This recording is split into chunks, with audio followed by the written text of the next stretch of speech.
Öhön, a Hungarian regional specialty. If you've never heard of Öhön, I wouldn't be surprised, even if you were born in Hungary. But maybe you know it by a different name. Öhön, or perhaps Öreglebenc, or even the name used by outsiders, Schlumbots. There are many names, but in this video I will stick to the name used by my father's family for generations. Öhön. Öhön was the food of the herdsmen from the eastern plains of Hungary, the Öhön, specifically the Hortobágy. Later, the agricultural workers from Hortobágy would also adopt it.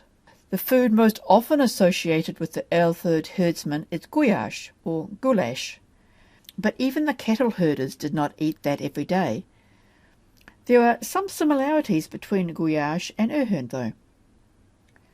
Both had to be light and easy to carry, and last for a week or more without refrigeration. If you are wondering how this was done with goulash, a food based around beef, the answer is it was originally dried, like an instant soup. Just add water. I made another video about goulash too if you're interested. Öhön has no meat as such, being based around potatoes and pasta, but it's traditionally cooked in rendered solona, pig fat. But how did Öhön become part of my childhood? My father was born in Hortobágy, an area to the east of the Hortobágy. For centuries, small farmers from the surrounding villages leased land on the Hortobágy. Travel was by horse and cart, later maybe bicycle, and a 20-kilometre commute meant you were staying overnight. These people adopted the herdsman's food, Öhön, with a small modification which I'll get to soon. In the 1950s, the Hortobágy was no longer leased to small farmers but was under Soviet control. It was seen as a resource to provide food for the USSR. My father spent 2 summers working on the Hortobágy. He knew the traditions, he had learnt them as a child. Teams would leave at first light on Monday and return late Saturday. They would carry all they needed in a small bag. Breakfast would be bread and solona.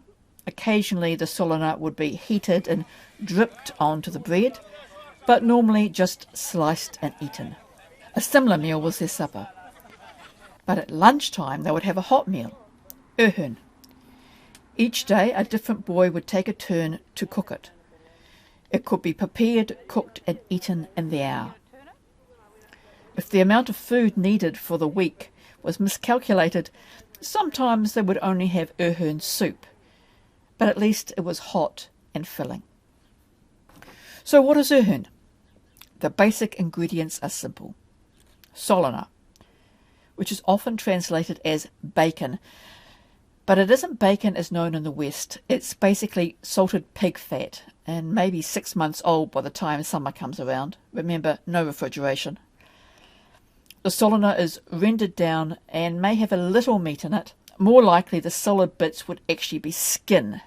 It's hard to get solona in New Zealand, but you can get a similar taste by using a mix of lard and bacon. Next, potatoes. Then lebenc testa, a dried flat pasta. The best lebenc testa has just 3 ingredients: flour, egg, salt. About 1 egg for each cup of flour. If a little too dry, all you need to do is wet your hands. Adding water makes an inferior dough which is more liable to disintegrate when cooked. The firm dough is kneaded over and over before being rolled out with, in my memory, a broom handle, and these large metre-wide circles of thin pasta would be draped over sheets covering various bits of furniture to dry. Nowadays a food processor and a pasta machine might be employed. Certainly saves the hands. I've seen lebenc testa for sale in Hungarian supermarkets, but hazi is best. If buying, make sure you buy 8 tojásos, which is 8 eggs added to 1 kilogram of flour. Much of what's sold is only két or négy tojásos. Rounding out the ingredients is water and salt. That's it, although traditionalists say it's not real öhön unless it's made in a bogrács, which is sort of like a type of kettle hung over a fire. The Haida agri workers added one more ingredient, paprika. As they were village-based, this could be grown at home, dried and brought with them. To the north and elsewhere in modern times, you'll often see onions added. Maybe even capsicums. Ooh, tomatoes! In the extreme, a little mini lacho. But this is not traditional, and I've been told don't try that if you ever are in an öhön competition. For those who like a lighter meal or who are vegetarian, sometimes the solona or lard is replaced with oil. Sunflower oil is the national oil of Hungary. And how is it prepared? There are two versions. The simplest is to first cube and render the solona. If adding onions or capsicums, add them now and cook lightly. If adding paprika, add this next and immediately add the cubed potatoes to cool it down and stop the paprika burning. Add just enough water to be absorbed by the pasta. Boil.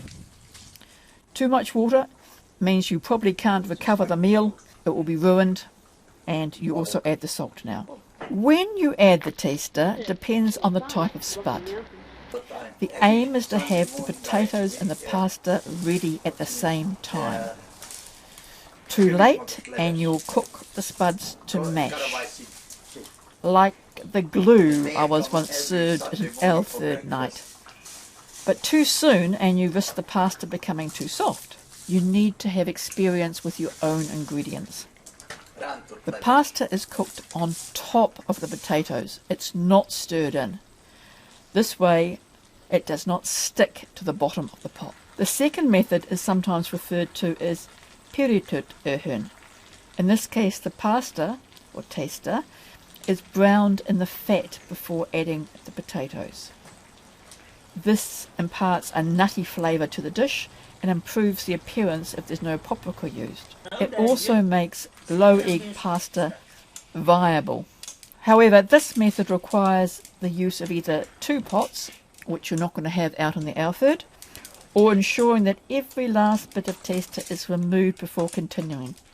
Otherwise you risk burning it on the bottom of the pot. This method was never used in the field, except for when preparing a version of öhön lavish. Once almost cooked by either method, the whole ball is then rotated within the pot, traditionally 32 times. This takes skill and some strength and the ability to recognise that the öhön is ready. Then it's time to eat. Traditionally this is done directly from the pot, the bogrács, with a spoon, taking care to eat only the sector directly in front of yourself. However, eating on a plate is common these days. If you get a chance to try öhön while in Eastern Hungary, give it a go. Or if you're visiting New Zealand, you never know, we might be having an öhön party. If you like this video, don't forget to like and subscribe.